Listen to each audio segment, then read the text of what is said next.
আসসালামু আলাইকুম, welcome back to school of English by Mushfika. আজকের ক্লাস থেকে আমরা ইউজড টু এর ব্যবহার শিখব। চলো তাহলে ক্লাসটা শুরু করি।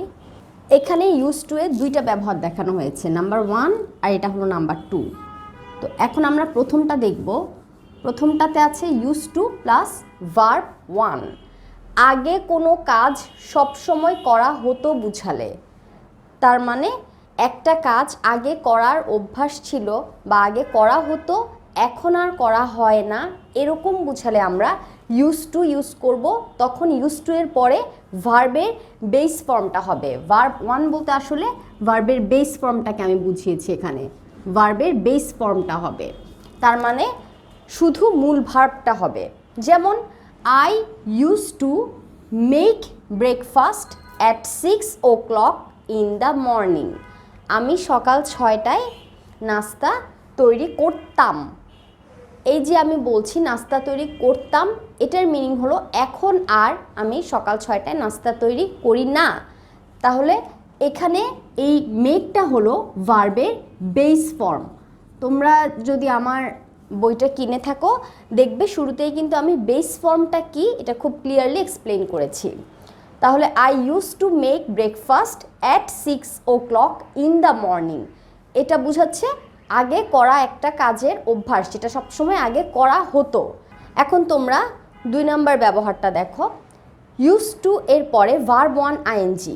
Use to plus verb 1 ING এই ফর্ম ব্যবহার করে আমরা কোন ধরনের কাজ বুঝাই? বর্তমানে কোনো কাজে অভ্যস্ত বুঝাতে। আমি বর্তমানে একটা কাজে অভ্যস্ত, এটা বুঝাতেও আমরা ইউজ টু আনবো, কিন্তু তখন ভার্ব 1 এর সাথে আইএনজি হবে। যেমন I am use to making breakfast at 6 o'clock in the morning. আমি সকাল 6টায় নাস্তা তৈরি করতে অভ্যস্ত। এটা তাহলে বর্তমানকে বুঝাচ্ছে, এই জন্য ইউজ টুর পরে ভার্ব 1 আইএনজি হয়েছে। আর এখানে বুঝাচ্ছে অতীতের কথা, আগে। তাহলে তোমরা খেয়াল করো দুইটার মধ্যে পার্থক্য আছে। যখন ইউজ টু এর পরে শুধু তুমি ভার্বের বেস ফর্মটাকে আনবে তখন হলো আগে কোনো কাজ সব সময় করা হতো এরকম বুঝায়। আর যখন ইউজ টু এর পরে ভার্ব 1 সাথে আইএনজি থাকবে তখন মনে করবে বর্তমানে একটা কাজে অভ্যস্ত। এখন তোমরা নেগেটিভ করা দেখো। করতাম না বুঝাতে, যে কাজটা অতীতে করা হতো না, তার মানে এখানে ছিল আই ইউজ টু মেক, এখানে হবে I did not use to make. I did not use to make, এটাকে সংক্ষেপ করে বলে I didn't use to make breakfast at 6 o'clock in the morning. আমি সকাল 6টায় নাস্তা তৈরি করতাম না। তাহলে ডিডেন্টের পরে সবসময় তোমরা জানো ভার্বের বেস ফর্মটা হয় ডু, ডাস, ডিড, এগুলোর পরে ভার্বের বেস ফর্ম হয়। এই জন্য যখন এখানে অলরেডি ডিডেন্ট এসেছে তখন এখানে ইউজ হয়েছে, এখানে আর ইউজড হবে না। I didn't use to make, আর এখানেও make.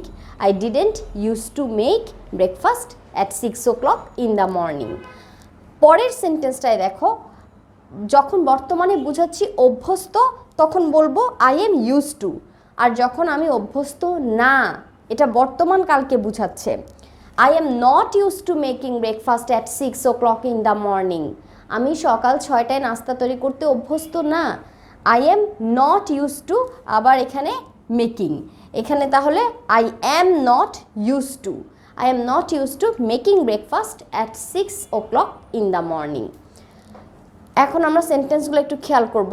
I use to make breakfast এর পরিবর্তে তুমি অন্য একটা বাক্য বলো, I use to study at 9 o'clock। আমি 9টায় পড়তাম। I use to study at 9 o'clock।